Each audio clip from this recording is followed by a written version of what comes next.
شروع اللہ کے نام سے جو بڑا مہربان نہایت رحم کرنے والا ہے۔ بھائیوں اور بہنوں، اللہ اس انسان کی تعریف کرتا ہے جو قرآن پاک کی ایک سورت زیادہ سے زیادہ تلاوت کرتا ہے۔ نبی رحمت صلی اللہ علیہ وسلم نے فرمایا کہ اس سورت کی تلاوت زیادہ سے زیادہ کیا کرو۔ ناظرین، جو لوگ چلتے پھرتے اور اٹھتے بیٹھتے یہ ایک سورت پڑھتے رہتے ہیں، اللہ سبحانہ و تعالی ان پر سلام بھیجتا ہے اور اللہ ایسے انسان کی تعریف کرتا ہے۔ اللہ سبحانہ و تعالی اپنے فرشتوں میں اس شخص کا تذکرہ کرتا ہے اور اس پر اپنی رحمتیں اور برکتیں نازل فرماتا ہے۔ نبی کریم صلی اللہ علیہ وسلم نے فرمایا کہ اگر بندہ یہ سورت پڑھ کر اللہ کے سامنے دست سوال دراز کرے تو اللہ پاک اسی وقت اس کی دعا قبول فرما لیتا ہے۔ اس بندے کی جو بھی حاجت ہوگی اور جو بھی ضرورت ہوگی وہ پوری کی جائے گی۔ بے شک تمام تعریفیں اس خالق کائنات کے لیے کہ جس کے لیے تمام کائنات اور اس کے نظام کو قائم کیا۔ ہم پر اللہ کا سب سے بڑا کرم ناظرین تو یہ ہے کہ اللہ نے ہمیں اشرف المخلوقات بنایا اور پھر دین اسلام کی نعمت سے نوازا۔ پھر اس نے نظام زندگی کو قائم کرنے کے لیے زرخیز زمین اور شجر بنائے، پھل میوے اور خوراک مہیا کی۔ زمین میں توازن کے لیے اس نے پہاڑ بنائے، پھر سمندر اور دریا بنائے۔ آسمان سے بارش جیسی نعمت ہم پر برسائی اور چاند، سورج اور ستاروں سے آسمان کو مزین فرمایا۔ چرند پرند اور چوپائے بنائے۔ حتیٰ کہ اگر ہم انفرادی طور پر اپنے آپ پر ہی غور کریں تو اللہ سبحانہ و تعالی نے ہمیں بہترین توازن کے ساتھ پیدا فرمایا۔ ہمارے جسم کے تمام اعضاء کو درست اور سالم بنایا، نیز اندرونی اعضاء کو بہترین طور پر فعال بنایا۔ پھر رشتے، ناطے، خوشیاں، مسرتیں، دولت، صحت اور تندرستی عطا فرمائی، اور یہ سب کچھ بھی رزق کے زمرے میں آتا ہے۔ حقیقت تو یہ ہے کہ ہم اس جلیل القدر پاک ذات کی نعمتوں کو شمار ہی نہیں کر سکتے اور نہ ہی ان کا صحیح سے شکر ادا کر سکتے ہیں، کیونکہ اس دنیا کے تمام سمندروں کو سیاہی اور درختوں کو قلم بنا دیا جائے تو یہ تمام اللہ سبحانہ و تعالی کی مکمل تعریف اور بزرگی بیان نہیں کر سکتے۔ ہمارے جسم کے اندر رواں دواں خون کا ایک ایک قطرہ اس پاک ذات کا شکر گزار ہونا چاہیے۔ تمام اچھے کام اللہ ہی کی طرف سے ہیں اور تمام تعریفیں اس مالک الحق کے لیے ہیں۔ ناظرین، اگر آپ بھی اللہ کی نعمتوں پر شکر ادا کرتے ہیں تو کمنٹ باکس میں ایک بار خلوص دل کے ساتھ الحمدللہ ضرور لکھ دیجئے گا۔ ناظرین گرامی، اللہ سبحانہ و تعالی کے اس ایک جملے پر غور کیا جائے تو یہ معلوم ہوگا کہ اللہ سبحانہ و تعالی کسی ایک دنیا اور جہان کے بارے میں نہیں بات کر رہے، بلکہ تمام جہانوں کا ذکر کر رہے ہیں جو ظاہر ہیں یا پوشیدہ ہیں۔ اللہ ہی خوب جانتا ہے کہ اس طرح کے کتنے جہان اور دنیائیں اس کائنات میں موجود ہیں جو صرف اور صرف اسی کے علم میں ہیں اور اسی کی تخلیق کردہ ہیں۔ ہمارے پیارے نبی صلی اللہ علیہ وسلم کی محبت ہمارے ایمان کا لازمی حصہ ہے، جس کے بغیر ایمان مکمل ہی نہیں ہوتا۔ اللہ تعالیٰ نے سورۃ التوبہ میں ارشاد فرمایا کہ اے نبی، اگر تمہارے آباء و اجداد اور تمہارے بیٹے اور تمہارے بھائی اور تمہاری بیویاں اور تمہارا خاندان اور وہ مال جو تم کماتے ہو اور وہ تجارت جس کے نقصان کا تمہیں ڈر ہے اور وہ گھر جو تمہیں پسند ہے، تمہیں اللہ اور اس کے رسول اور اللہ کے راستے میں جہاد سے زیادہ محبوب ہے تو اللہ کے عذاب کا انتظار کرو، اور اللہ فاسقوں کو ہدایت نہیں دیتا۔ ناظرین، نبی کریم صلی اللہ علیہ وسلم کا ارشاد گرامی ہے کہ تم میں سے کوئی شخص اس وقت تک مومن نہیں ہو سکتا جب تک میں اسے اس کے والدین، اس کی اولاد اور تمام لوگوں سے زیادہ محبوب نہ ہو جاؤں۔ بلا شبہ آپ صلی اللہ علیہ وسلم کی ذات ہی سب سے بڑھ کر محبت کیے جانے کے قابل ہے۔ اللہ سبحانہ و تعالی نے نبی آخر الزمان صلی اللہ علیہ وسلم کی اداؤں کو قرآن کا حصہ بنا دیا۔ آپ صلی اللہ علیہ وسلم کے چہرے کا آسمان کی جانب اٹھنا، آپ صلی اللہ علیہ وسلم کا کلام، آپ صلی اللہ علیہ وسلم کی جنگیں اور فتوحات، قیام اللیل، دعوت و تبلیغ، معراج، اور آپ صلی اللہ علیہ وسلم کے صحابہ اکرام رضوان اللہ تعالی علیہم اجمعین، آپ صلی اللہ علیہ وسلم کے اہل بیت، آپ صلی اللہ علیہ وسلم کی ہجرت، اخلاق، الغرض آپ صلی اللہ علیہ وسلم کی پوری زندگی قرآن نے بیان فرما دی۔ کہیں آپ صلی اللہ علیہ وسلم کی رضا میں اللہ کی رضا بتائی گئی۔ اگر آپ صلی اللہ علیہ وسلم چادر لپیٹتے تو اللہ سبحانہ و تعالی نے آپ کو مزمل اور مدثر کہہ کر پکارا، کہیں شاہد، کہیں مبشر تو کہیں نذیر کہہ کر مخاطب فرمایا۔ آپ کو سراج منیر جیسے شاندار القابات سے نوازا گیا۔ اللہ تبارک و تعالی کو تو یہ بھی پسند نہیں کہ کوئی اس کے محبوب صلی اللہ علیہ وسلم کے سامنے اونچی آواز میں بات کرے۔ اللہ نے ہمارے پیارے نبی صلی اللہ علیہ وسلم کو روز محشر شفاعت کرنے والا بنایا اور انہیں کوثر اور مقام محمود سے نوازا گیا۔ حضرت انس رضی اللہ تعالی عنہ فرماتے ہیں کہ 3 چیزیں ایسی ہیں کہ جس میں ہوں اس نے ایمان کی حلاوت پالی۔ ایک وہ شخص کہ جس کو اللہ اور اس کا رسول صلی اللہ علیہ وسلم سب سے زیادہ محبوب ہو۔ دوسری یہ کہ جب کسی سے محبت کرے تو اللہ کے لیے کرے، اور جس سے اللہ نے اسے بچا لیا ہو تو اس کی جانب لوٹنے سے اسی طرح نفرت کرے جس طرح آگ میں ڈالے جانے سے کرتا ہے۔ گویا نبی کریم صلی اللہ علیہ وسلم کی محبت کے بغیر حلاوت ایمانی کا پانا ناممکن ہے۔ اسی طرح سے خالی اور کھوکھلے دعووں سے کوئی سچا عاشق رسول نہیں بن سکتا۔ حقیقی عاشق رسول صلی اللہ علیہ وسلم تو وہی ہے جو آپ صلی اللہ علیہ وسلم کے لائے ہوئے پیغام پر عمل پیرا ہے۔ حدیث مبارکہ ہے کہ جس نے میری سنت سے محبت کی اس نے مجھ سے محبت کی، اور جس نے مجھ سے محبت کی وہ جنت میں داخل ہو گیا۔ ایک روز نبی کریم صلی اللہ علیہ وسلم صحابہ کرام کے ساتھ تشریف فرما تھے کہ ایک دیہاتی شخص آپ صلی اللہ علیہ وسلم کی خدمت میں حاضر ہوا اور کہنے لگا کہ یا رسول اللہ، قیامت کب آئے گی؟ آپ صلی اللہ علیہ وسلم نے فرمایا کہ تم نے اس کے لیے کیا تیاری کی ہے؟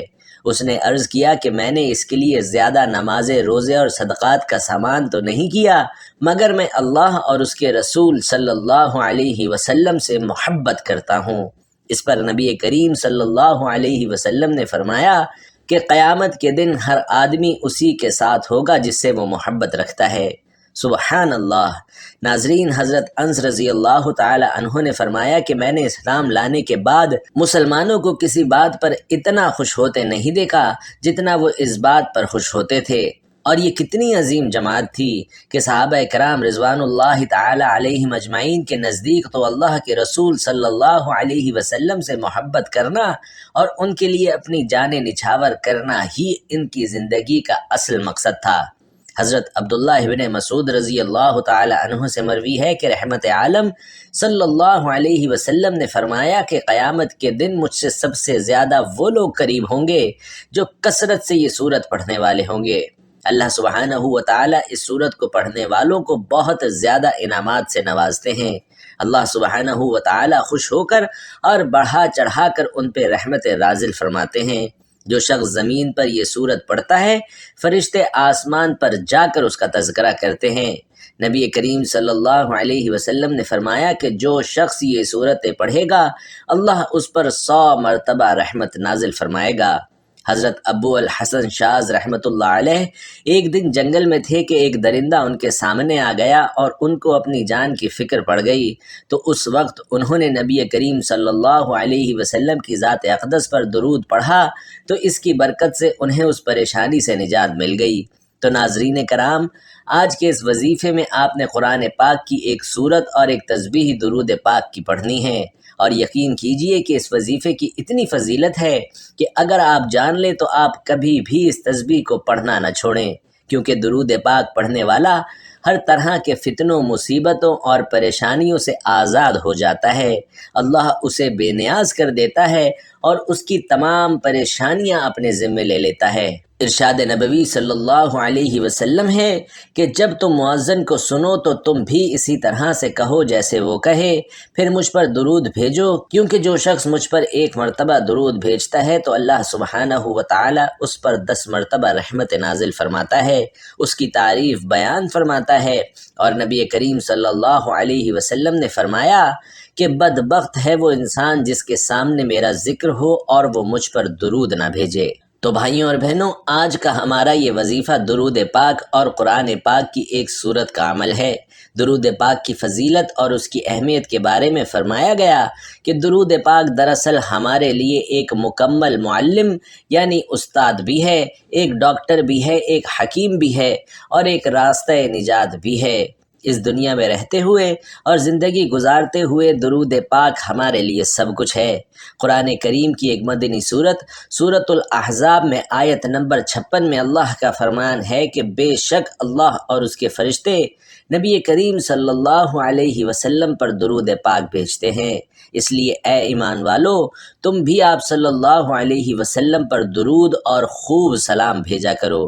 ناظرین، اللہ کے اس فرمان کا مطلب یہی ہے کہ جو شخص آخرت میں اپنی بخشش اور مغفرت چاہتا ہے تو وہ نبی کریم صلی اللہ علیہ وسلم کی ذات پر خوب درود اور سلام بھیجے۔ حافظ محمد ابن عبد الرحمن سخاوی رحمۃ اللہ علیہ فرماتے ہیں کہ اللہ کی ذات ہمارے اوپر اتنی مہربان ہے کہ ہمارے لیے بخشش کے بہانے ڈھونڈتی ہے، اور یہی وجہ ہے کہ نبی کریم صلی اللہ علیہ وسلم پر درود بھیجنے کو ہماری بخشش اور مغفرت کا ذریعہ بنا دیا گیا۔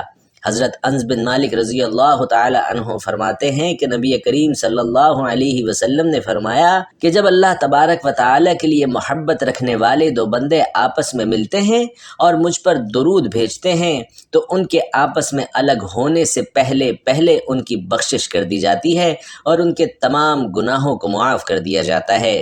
ناظرین، ایک مرتبہ حضرت علی شیر خدا کے پاس ایک سائل حاضر ہوا اور کہنے لگا کہ مجھے کچھ دیجیے کہ میں بہت تنگ دست ہوں۔ اس وقت حضرت علی رضی اللہ تعالی عنہ کے پاس دینے کے لیے کچھ بھی نہ تھا، تو آپ رضی اللہ تعالی عنہ نے 10 مرتبہ درود پاک پڑھ کر اس کے ہاتھ پر پھونک ماری اور فرمایا کہ اپنی مٹھی کو بند کر لو، اور باہر جا کر جب اس سائل نے اپنی ہتھیلی کو کھولا تو وہ سونے کے دیناروں سے بھری ہوئی تھی۔ اسی طرح حضرت امام خواجہ حسن بصری رحمۃ اللہ علیہ کے دور میں ایک خاتون نے خواب میں دیکھا کہ اس کی بیٹی عذاب میں مبتلا ہے اور جہنم کی آگ اس پر مسلط کر دی گئی ہے۔ تو وہ خاتون یہ سب کچھ دیکھ کر بہت ڈر گئی، اور جب صبح اٹھی تو حضرت خواجہ حسن بصری رحمۃ اللہ علیہ کے دربار میں حاضر ہوئی اور سارا واقعہ بیان کر دیا۔ کہنے لگی کہ میں اس وقت تک یہاں سے نہیں جاؤں گی جب تک آپ رحمۃ اللہ علیہ اس کا خلاصہ مجھے نہیں فرما دیتے یا اس خواب کی حقیقت سے مجھے آشنا نہیں فرما دیتے۔ آپ رحمۃ اللہ علیہ نے کچھ توقف کیا اور فرمایا کہ تم ابھی چلی جاؤ اور کل میرے پاس آنا۔ یہ سن کر وہ عورت وہاں سے چلی گئی، اور جب رات کا وقت آیا اور آپ رحمۃ اللہ علیہ آرام کرنے کے لیے لیٹے تو آپ کی آنکھ لگ گئی، اور آپ رحمۃ اللہ علیہ نے خواب میں دیکھا کہ بڑا خوبصورت منظر ہے اور چند جنتی عورتیں جنت میں کھڑی باتیں کر رہی ہیں۔ آپ رحمۃ اللہ علیہ نے قریب جا کر دیکھا تو ان میں ایک بہت خوبصورت لڑکی بھی موجود تھی۔ آپ نے فرمایا کہ تم کون ہو؟ اس نے کہا کہ جو عورت آپ سے مدد مانگنے آئی تھی میں اس کی بیٹی ہوں۔ آپ رحمۃ اللہ علیہ نے فرمایا کہ تمہاری ماں نے تو بتایا تھا کہ تم جہنم کے عذاب میں گرفتار ہو۔ تو اس نے کہا کہ یہ بالکل درست ہے، لیکن رات کے وقت ایک نوجوان قبرستان میں آیا اور اس نے درود پاک پڑھ کر اس قبرستان میں مدفون تمام لوگوں کو بخش دیا، جس کے نتیجے میں اللہ سبحانہ و تعالی نے ہمارے گناہوں کو نیکیوں میں بدل دیا اور ہمیں جنت میں بھیج دیا۔ ناظرین محترم، یہ ہے درود پاک کی فضیلت اور برکت۔ اس لیے جتنا زیادہ ہو سکے درود و سلام کے نذرانے نبی کریم صلی اللہ علیہ وسلم کے حضور پیش کرتے رہا کریں۔ نبی کریم صلی اللہ علیہ وسلم نے فرمایا کہ جو مجھ پر ایک بار درود پاک پڑھے گا اللہ تعالیٰ اس پر 10 رحمتیں نازل فرمائے گا، اور جو شخص 10 بار درود پاک پڑھے گا تو اللہ سبحانہ و تعالیٰ اس پر 100 رحمتیں نازل فرمائے گا، اور جو شخص مجھ پر 100 مرتبہ درود پاک پڑھے گا تو اللہ سبحانہ و تعالیٰ اس کی دونوں آنکھوں کے درمیان لکھ دے گا کہ یہ نفاق اور جہنم کی آگ سے آزاد ہے، اور اسے بروز قیامت شہداء کے ساتھ رکھا جائے گا۔ ناظرین، حضرت عمر بن خطاب رضی اللہ تعالی عنہ کے دور میں ایک شخص تھا کہ جو کہ بہت زیادہ مالدار تھا، لیکن اس کا کردار اور اس کا اخلاق اچھا نہیں تھا، لیکن اسے درود پاک سے بہت زیادہ محبت تھی اور وہ کبھی بھی درود پاک پڑھنے سے نہیں ہٹتا تھا۔ پھر جب اس کی زندگی کا آخری وقت آیا تو اس کا چہرہ سیاہ ہو گیا اور بہت زیادہ تنگی لاحق ہو گئی۔ اس حالت میں اس نے التجا کی کہ اے اللہ کے حبیب صلی اللہ علیہ وسلم، میں نے تو درود پاک پڑھنے میں کبھی کوتاہی نہیں کی، پھر میرے ساتھ ایسا کیوں ہو رہا ہے؟ پھر اچانک ایک پرندہ آسمان سے اڑتا ہوا آیا اور اپنا پر اس کے چہرے پر پھیرا تو چہرہ نور سے منور ہو گیا۔ وہاں ایک نہایت خوشگوار خوشبو پھیل گئی اور اسی طرح سے وہ ایمان کی حالت میں اس دنیا سے رخصت ہو گیا۔ پھر کسی نے خواب میں دیکھا کہ وہ زمین اور آسمان کے درمیان چل رہا ہے اور قرآن پاک کی یہ مبارک آیت پڑھ رہا ہے، جس کا ترجمہ ہے کہ بے شک اللہ تبارک و تعالی اور اس کے فرشتے نبی کریم صلی اللہ علیہ وسلم پر درود بھیجتے ہیں۔ اے ایمان والو، تم بھی ان پر درود بھیجو اور خوب سلام بھیجو۔ ناظرین، مطلب یہ کہ اس کا کردار اور اخلاق اچھے نہ تھے، لیکن درود پاک کی برکت سے نہ صرف اس کا چہرہ منور ہو گیا بلکہ وہ ایمان کے ساتھ اس دنیا سے رخصت بھی ہوا۔ اسی طرح سے فرمایا گیا کہ قیامت کے دن جب ایک شخص کے اعمال تولے جائیں گے تو اس کے گناہوں کا پلڑا بھاری ہو جائے گا اور فرشتے اسے لے کر جہنم کی جانب جانے لگیں گے، تو انتہائی خوبصورت چہرے والا ایک انسان وہاں پہنچ کر اس کے نیکیوں والے پڑھرے میں ایک کاغذ کا ٹکڑا ڈال دے گا اور اس ٹکڑے کے سبب اس شخص کی نیکیوں والا پڑھرا بھاری ہو جائے گا اور اس طرح سے اس کی بخشش اور مغفرت ہو جائے گی۔ وہ شخص پوچھے گا کہ اے مہربان، آپ کون ہیں اور آپ نے اس پلڑے میں کیا ڈالا کہ میرا نیکی والا پلڑا بھاری ہو گیا؟ تو وہ فرمائیں گے کہ میں تمہارا نبی ہوں اور اس کاغذ پر تمہارا وہ درود پاک ہے جو تم مجھ پر بھیجا کرتے تھے۔ سبحان اللہ! اے مسلمانوں، ہم سب کو چاہیے کہ نبی کریم صلی اللہ علیہ وسلم کی ذات مقدس پر زیادہ سے زیادہ درود پاک پڑھتے رہیں اور اپنی آخرت کو بہتر بنا لیں۔ اسی طرح سے جو لوگ نبی کریم صلی اللہ علیہ وسلم پر زیادہ سے زیادہ درود پاک پڑھتے ہیں، ان کی دنیاوی حاجات بھی پوری ہو جاتی ہیں۔ اور یاد رکھیں کہ بنی نوع انسان کو اللہ سبحانہ و تعالیٰ کی جتنی بھی برکات حاصل ہوئی ہیں، وہ نبی کریم صلی اللہ علیہ وسلم کے مقدس وجود کی برکت سے حاصل ہوئی ہیں۔ خود نبی کریم صلی اللہ علیہ وسلم نے ارشاد فرمایا کہ دراصل میری اور تمہاری اور انبیاء کی حکایت اس گروہ کی حکایت کی طرح ہے جو ایک بیابان اور تپتے ہوئے صحرا میں جا رہے ہیں اور نہیں جانتے کہ جتنا سفر انہوں نے طے کیا ہے وہ زیادہ ہے یا ابھی زیادہ سفر باقی ہے۔ وہ تھکے ماندے ہیں اور ان کا ذخیرہ بھی ختم ہو چکا ہے اور بیابان کے وسط میں پڑے ہوئے ہیں اور انہیں اس بات کا یقین بھی ہو جاتا ہے کہ اب ان کی زندگی کے آخری لمحات چل رہے ہیں کہ اچانک نیا لباس زیب تن کیے ہوئے ایک مرد ظاہر ہوتا ہے جس کے سر سے پانی ٹپک رہا ہے۔ وہ لوگ کہتے ہیں کہ یہ مرد ابھی ابھی آبادی سے آیا ہے، اور جب وہ ان کے پاس پہنچتا ہے تو کہتا ہے کہ تمہیں کیا ہو گیا؟ وہ لوگ جواب دیتے ہیں کہ آپ دیکھ رہے ہیں کہ ہم تھکے ماندہ ہیں اور ہمارا ذخیرہ ختم ہو گیا ہے، ہم اس بیابان کے وسط میں بے یار و مددگار پڑے ہوئے ہیں۔ اس پر وہ مرد کہتا ہے کہ اگر میں تمہیں ٹھنڈے اور میٹھے پانی اور سبز باغات کی طرف لے جاؤں تو تم مجھے کیا دو گے؟ وہ کہتے ہیں کہ تم جو کچھ کہو گے ہم تعمیل کریں گے۔ تو اس پر وہ مرد انہیں ٹھنڈے اور میٹھے پانی اور سبز باغات کی طرف لے جاتا ہے اور پھر تھوڑی دیر کے بعد کہتا ہے کہ اٹھو، میں تمہیں اس سے بھی زیادہ سرسبز باغات اور ٹھنڈے میٹھے پانی کے چشموں تک لے کر جاتا ہوں۔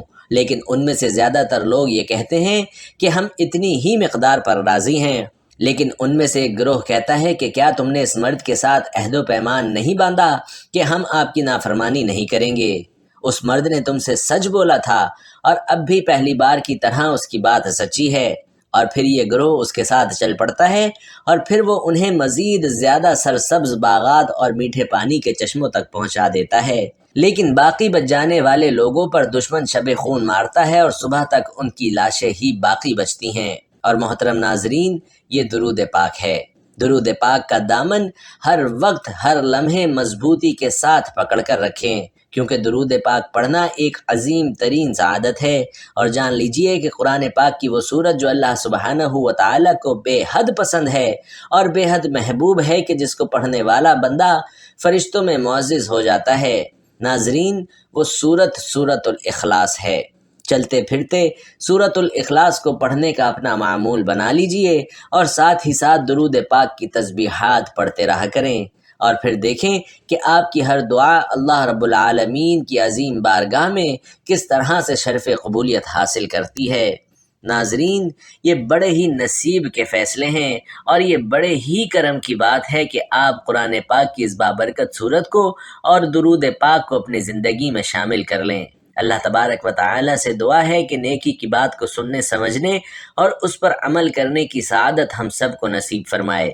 میرا سنانا اور آپ کا سننا اپنی بارگاہ میں قبول و منظور فرمائے، آمین یا رب العالمین۔ محترم ناظرین، آخر میں آپ سے درخواست ہے کہ کمنٹ باکس میں اللہ تعالیٰ کے 99 صفاتی ناموں میں سے کوئی بھی ایک نام ضرور لکھ کر شیئر کر دیجئے گا۔ اللہ تعالیٰ ہم سب کا حامی و ناصر ہو، آمین۔ السلام علیکم ورحمۃ اللہ۔